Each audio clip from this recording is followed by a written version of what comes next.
my name is Carrie. You all know that. I'm from geology, and I'm going to talk to you about my adventures in improving my online class, the Geology of Gemstones. I've been teaching this online class for, I'm not sure exactly, 4 or 5 years, I think. And it always fills up right away. Students are eager to take a science class online. And originally I had many discussion board assignments that migrated or evolved into blog assignments. Then I went back to discussion board assignments. But like Tamara, I was struggling with how much grading it takes. And I found that I was basically policing their writing skills more so than their content knowledge. And so I switched to what I hope is a new and improved class. If you look over here on the left, I still have my Get Started page, and that's here on this first page that you get to when you open the site. Okay. PCs. All right. And I've been finding that, on online classes, I have the syllabus and I expect them to read it, and I always have a syllabus quiz. But I wondered what it would be like to actually talk about the syllabus in the online version like I do in an in-person class. And my online syllabus is really long in comparison to in-person classes because there's so much more that they need up front before they get started. So I created a voice thread about the syllabus. Oops. I'm not sure. Okay, here we go. And for the first slide, I actually videotaped myself. I did video instead of just audio, which was very nerve-wracking for me. So one slide, I have video, and then I go through the syllabus page by page and talk about it. So that's a lot different, and I'm pretty excited to see how that goes, if it's any better. Okay. Also in this new version, on Johan's suggestion, I switched from what I was calling my grade expectations to a video on the 7 common misconceptions about distance learning, because I want to make very clear to them on the very first page that they see that it's time consuming and it takes as much, if not more time than a face-to-face class. And there are other things in this really cool video that it's important for them to know right away. And then I just have a little synopsis of what they need to do to get started. Of course, look at the syllabus, and there's another place for them to download it, etc. Then another major change from before is that instead of having everything organized by week, I have things organized by learning modules so that this will be easy to switch from a 16-week class to an 8-week class. So I'll just have to change the dates, and the dates aren't in there yet, but so I'll have, this is for week 1, this is week 1 and week 2, week 3 and week 4, etc., etc. And then the first things that I want them to do, again, make sure that they read the syllabus. They cannot escape it. USI Netiquette guidelines for online students, and then they have a quiz on both the syllabus and basic netiquette. And basically I'm asking them to not just send me an email that says, hey, this grade is wrong, with no other information. Okay, so, and then again, the voice thread instructions for commenting, which Tamara also had in her course, because that's a major source for points for them throughout the semester. And there's the course syllabus and netiquette quiz, and then normally what I was having them do was post something about themselves and then comment on 2 other people's posts. But this time I'm going to have them do, it's called Line Up, and I got this from a book called Engaging the Online Student, where I have a voice thread, and it has slides with different statements about Welcome to Geology 121. The purpose of this icebreaker. Okay. Let's see. Can I make this silent so I don't have to listen to myself as I go through the slides? PCs! Oh, okay, okay. But then I have these directions. Okay, it's 20 easy points. And basically they rate themselves from 1 to 10, 10 meaning completely agree, 1 meaning completely disagree, on how close they align with each of these statements. And so they get to know me, along with, other students in the class. And then at the end, they basically try to find the student who aligns most with their self-scores. Interesting. And I'm sure that there are a lot of people who actually do know a lot about sports, so I had to put that in there, even though I know very little about sports. I'm sure that there are some that know a lot. I love this picture. Yeah. So then, they'll get to, because in the past, I wouldn't tell them anything about myself. I'd just make them tell me things about themselves, which seems kind of, one-sided. So I'm going to try that, see how that goes. But it should be an easy 20 points. Okay, and then getting into the actual content. Instead of the discussion boards, now what I've got are voice threads. So for each of these learning modules, they have a general theme, and they, on the previous page, you could see the learning objectives. So they have course level learning objectives, and there are only 3. And then below that, they have learning module level objectives. And then within each of the voice threads, I list the specific learning objectives that should be met. So I went crazy with learning objectives that's what I got. No such thing. At the very beginning of the OCDP is getting me to clarify and organize my learning objectives. So I'm very excited about that. But then within each of the learning modules, there are assigned readings, and some of them are in the textbook. Unfortunately, there's not a textbook that covers the geology of gemstones, so I have to hodgepodge it. But we have a geology textbook, so sometimes there are reading assignments in there, and then otherwise I have to find the different, find different outside sources to help fill in the gaps. Okay, so they've got gemology, these are all outside websites, and then the voice thread, and then they also have to read a chapter in the textbook. But so for each one, they have reading quizzes, and one of the things that I changed about the reading quizzes is that I had been focused mostly on multiple choice questions. Now I'm having them answer more short answer questions, which means that I will be grading more. However, I like to see them write and type out things and explain themselves. So that'll be more grading. However, I've gotten rid of the discussion boards, and instead what they're doing is for each of the voice threads, they're gonna make a comment. Let's see, where'd it go?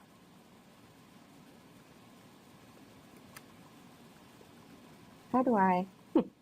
Go back to the previous page. This page?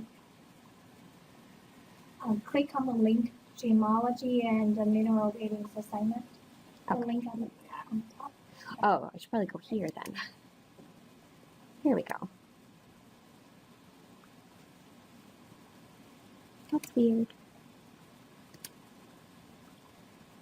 Oh. Or if you could turn off the edit mode, I think it's going to be easier for you to navigate. Oh, goodness. Clearly I'm a Mac person. What is this? Okay. Okay. We have their reading assignments.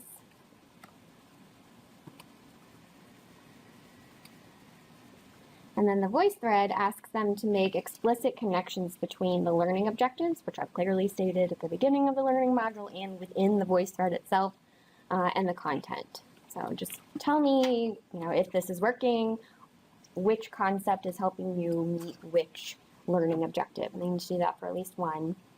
And it only needs to be about 100 words long, and they can type it, they can speak it, they can video themselves. I just want to see them interacting with the content and relating it back to the learning objectives. And this being more open-ended, I think it'll be more fun for them, and it'll also be more fun for me, I think, and easier for me to grade. Maybe. We'll see. And then they have their reading quizzes, but that's the way that all the learning modules are set up. So the major pedagogical activities will be reading, viewing the voice threads, taking the reading quizzes, and responding to the voice threads. Then they will have one final proctored exam. So I'm trying something different this time and having an actual proctored exam rather than the online exams to hopefully pacify people in my department who are worried about the pedagogical integrity of an online class. So let's see. As far as student engagement goes, I'm hoping that the initial activity, the introductions activity, will help them get to know each other and me. And I'm hoping that the voice threads will be more interactive than just reading, which is what they would do in the past, as well as watch videos that other people have made. Hopefully they won't get annoyed with my voice, which I think sounds a bit like a chipmunk, but we'll see about that. And student-to-student interaction would be the lineup, icebreaker, as well as the voice thread discussions. And then instructor to student is, again, the icebreaker and my feedback to them. So in the grade book, private feedback to them on their comments on the voice thread discussions. And then student to content is what I was talking about with those pedagogical activities. So what I like most about this course design was working with Yuhan and feeling like I had a partner, whereas before I was like swimming on my own and, so it was really great to bounce ideas off of somebody in the know and to get suggestions. So that was very helpful instead of me just struggling by myself. So that was great. And then what did I learn from the OCDP to implement in other courses? And that would be the learning objectives, clarifying my learning objectives and relating them directly to content. In the past, I've had inherited learning objectives and inherited pedagogical materials that I've tweaked over time to make them more student-friendly. But with the core assessment and with this OCDP program, I'm making them more directly aligned with the content and the activities the students are doing. What to keep in mind when developing an online course: you don't have to reinvent the wheel. There are often so many resources out there. So instead of making this whole long list of misconceptions about distance learning, you can find a cool video or something like that. Ask Luhan. That's what I just ask Luhan. Okay. That's what I learned. And then my success, how do I define success? The interest and engagement that I see in my students with the content, it's gemstones. So translating the excitement that I feel in the in-person class, like jumping around and being like, look at this color, that will come out more, I think, in the voice thread where they can hear my voice rising in pitch as I get really excited, hopefully, and these different activities. But, and I really define success by the delivery being useful and helping them meet the learning objectives. Like that's what I really want. And hopefully these voice thread discussions will be better than the other things that I had going on. So, yeah. I think that's it. Wonderful. Any questions for Carrie? Anything? I have a quick question. Uh-huh. First of all, I think it's a really interactive course. Pretty good. And I'm curious about the grading criteria for the voice thread discussions. In the past, I've had these long, extensive rubrics and long, extensive directions, and I don't understand why, but there's student, I'm like 400 words minimum every 2 weeks, and I'd get 150 word answers, or please cite your sources or I'm not going to grade it. And there would be no works cited or in-text citations. So I'm trying to be more open-minded. It's basically 100 words, and they just need to make a connection between the content and the learning objectives. So I'm, as soon as I start to write out something more extensive, I feel like I box them in and I box myself in, and it becomes more about grading. So I'd appreciate any suggestions, like making an assignment that, like a happy medium, because I tend to go to one extreme or the other. Like having so many instructions that after a while they just stop reading the instructions and do whatever, and then they don't get a very good grade. And then my feedback, I have to say, it'd be really great if you could, meet these directions that Yeah. I've so clearly posted in 6 places. Yeah. I'm just curious if this type of assignment would even be appropriate for this class, but do you ever give them a real life situation? You know, you've been given this amount of money and you can buy whatever gems you want. Which ones would you buy and why?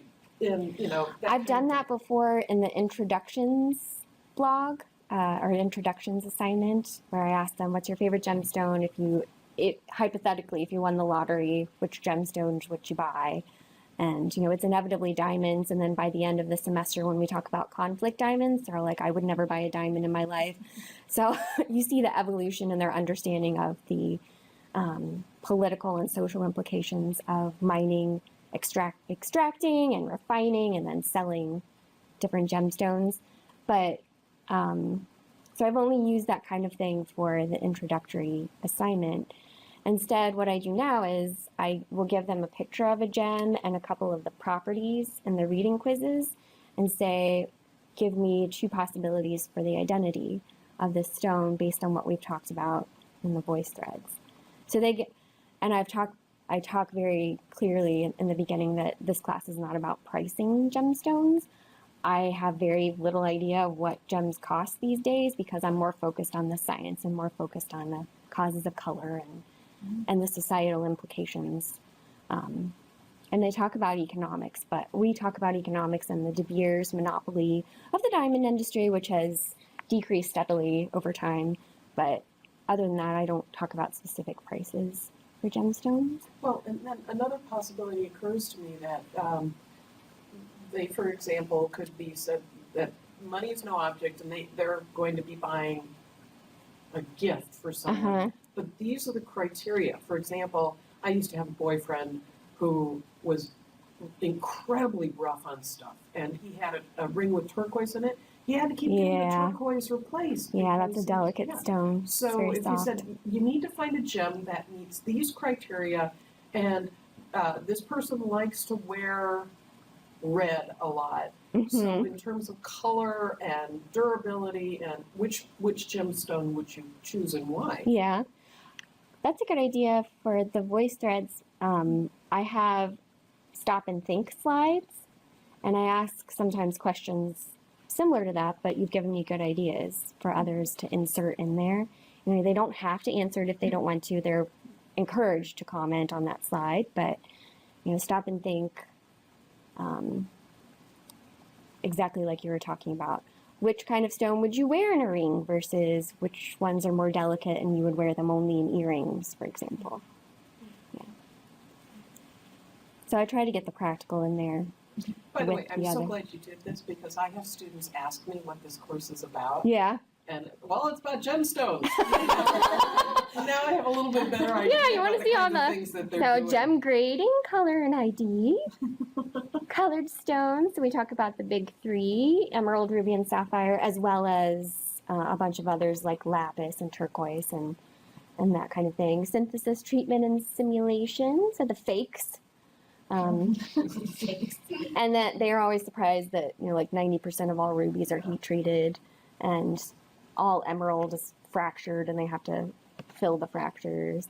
And then the different gems that form in various rock types, so the processes. This is where the real science related to geology is located. And then at the very end is the geopolitical and economic implications of gems. So I focus in on diamonds, talk about De Beers, and the blood diamonds. Are sapphires ethically challenged? Well, they're from Kashmir. The best sapphires are from Kashmir, which is a contested territory between India and Pakistan. So occasionally they become conflict stones, but the 2 nations are at war over, not at war, but they have words over who should get the proceeds. Where meanwhile the Kashmir people are like, no, this is our own little country. So it seems like almost all major gem resources outside of the US and Canada and Australia are in there are political irregularities. So like Pakistan, Afghanistan are big places for a lot of rubies and sapphires. I feel like you can really market this class to girls who are about ready to get engaged. Right, engagement brain. Except that I sometimes ruin their lives. I just, at the beginning, they're like, I just got engaged, so I'm so excited to learn about my diamond. And then by the end, they're like, well. Would have been nice to know. I mean, my husband did not consult me. Yeah. So I'm in the same boat, but at least mine, you know, it fluoresces. So I'm going to make a video at some point showing mine glowing in the dark. And like, at least it glows in the dark. Yeah. All right. Thank you so much, You're welcome. Carrie. Any other comments or anything? Or just a comment I'd like to make that it's wonderful the way you structured your learning modules, that you can very easily adjust it from a longer 16-week course to a short Yeah, course. I think that was my that's goal. real nice. That was my goal. So this one I should be able to copy right into the shell for spring. And then, yeah, in fall of 2016, we'll have 8-week version, which is still longer than my 5-week summer version. So it'll be fine. So, yeah. Thank you.